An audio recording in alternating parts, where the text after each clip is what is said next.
YouTube चेनेलाव नोंथांमोन गासैखौबो बरायफिननाय जाबाय आरो दिनै नोंथांमोननो रादाबखौ फरायदों आं सुरेश सरगयारि। नोंथांमोननो बे भिडिअनि गेजेरजों मैयानि आरो दिनैनि गोनां रादाबफोरखौ फोसावनाय जागोन। दा बे हिसाबै आसामनि सावस्रि मन्त्रि हिमन्त बिश्व शर्मानि देहाया एसे गाज्रि जादों आरो सुलु खौरां मोननाय बादिब्ला बिथांनि उदैयाव किडनि स्टन जानाय खौरां मोनदों।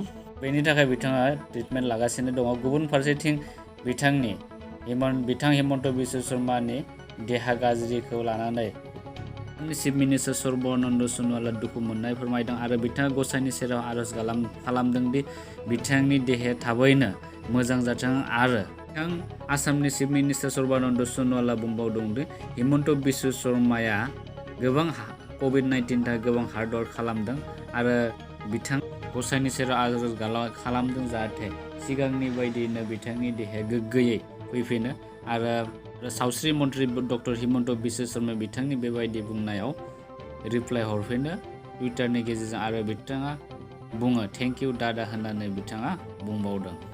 गुबुन फारसेथिं आसामाव कभिड-19आ गोबां बांबोगासिनो दङ। आसामाव दासिम 4,000निबो बांसिन सुबुंनि देहायाव कभिड-19 पजिटिभ केस मोननाय जाबाय आरो दासान्दि गोदान 69 पजिटिभ केस मोननाय जादों आरो बे 69नि मादाव गासै 16आ जाबाय नगावनि, बेनिफ्राय 15आ जाबाय धुबुरीनि, 11आ जाबाय कामरुपनि, 10आ जाबाय जरहाटनि, 12आ जाबाय धेमाजिनि, 14आ जाबाय उदालगुरिनि, 13आ जाबाय कामरुप रुरेलनि आरो 13आ जाबाय बरपेटा डिस्ट्रिक्टनिमोन।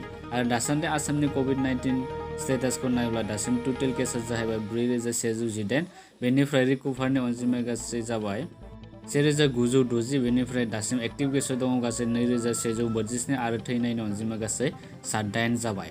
गुबुन फारसेथिं मैया सासे बलिउडनि जाखांफुनाय एक्टर सुशांत सिंह राजपुतआ सुइसाइड जानानै थैबाय। खौरां मोननाय बायदिब्ला बिथाङा मुम्बाइनि बान्द्रायाव 6th फ्ल'र एपार्टमेन्टआव सुइसाइड जाना थैदोंमोन आरो थैनाय जाहोनखौ दासिम मोनथिथ'नाय जायाखै। थैनाय समसिम बिथांनि बैसोआ 34 बोसोरमोन।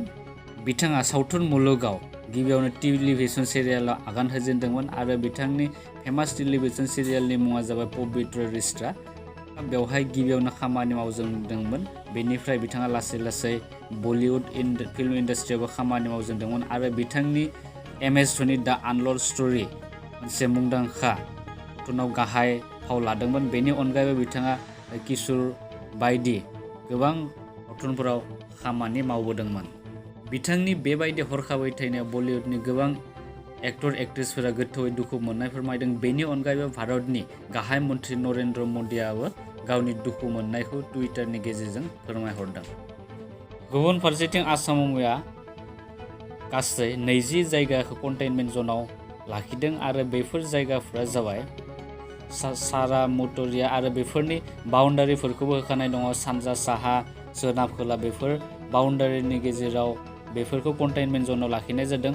गुबुन फारसेथिं नाम्बार 2 जाबाय गार' बस्ति, बेनिफ्राय नाम्बार 3आव दङ सारामुटरियानि SBI गेस्ट हाउस, बेनिफ्राय नाम्बार 4आव दङ गेम्स भिलेज, नाम्बार 5आव दङ जुटिनि आलि, नाम्बार 6आव दङ नवज्योति नगर, नाम्बार 7आव दङ आहमगाव, नाम्बार 8आव दङ हेंग्राबारि, नाम्बार 9आव दङ BP सलिहा नगर, बेनिफ्राय नाम्बार 10आव दङ गावनि सागर एपार्टमेन्ट SJ रड, बेनिफ्राय नाम्बार 11आव दङ जयमती नगर पान्डुआव, बेनिफ्राय नाम्बार 12आव दङ लकम कल'नि पान्डु, बेनिफ्राय नाम्बार 13आव दङ मुक्ति नारायण नगर, बेनिफ्राय नाम्बार 14आव दङ मालिगावनि बरिपारा, नाम्बार 15आव दङ पल्टन बाजार, नाम्बार 16आव दङ उलुबारि, नाम्बार 17आव दङ नगरनि श्रीमानपुर, बेनिफ्राय नाम्बार 18आव दङ पल्टन बाजारनि सलापारा, बेनिफ्राय नाम्बार 19आव दङ बिरुबारिनि उदयपुर, बेनिफ्राय नाम्बार 20आव दङ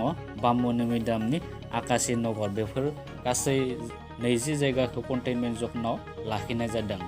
जोंनि भारत हादरनि कभिड-19 स्टेटासआबो बांबोगासिनो दङ। दासान्दि भारतआव टटेल केसा जाहैबाय 3,33,008, बेनिफ्राय थैनायनि अनजिमाया जाबाय 9,520, बेनिफ्राय बारग'नायनि अनजिमाया गासै 1,69,689 जाहैबाय।